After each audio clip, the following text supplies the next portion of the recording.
Hey everyone, and welcome back to another video. In this video, I'm going to show you how to add a promo code on the Pizza Hut app. Now, this video is going to be particularly useful for individuals. Let's say that you receive the promo code, whether it's through email or mail or through a coupon code. How do you actually go ahead and add a promo code on the Pizza Hut app? So the first thing that you're going to do is go into the Pizza Hut app.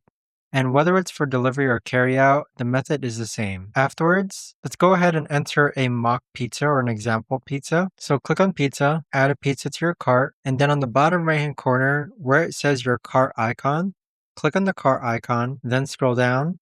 And then where it says promo code, this is where you're going to enter your promo code and then click on apply. But there you have it, guys. That right there is the best and easiest way that I know of to actually go ahead and enter a promo code on the Pizza Hut app. If you guys know of a better or easier way to actually do this, let me know in the comments down below. I would love to know.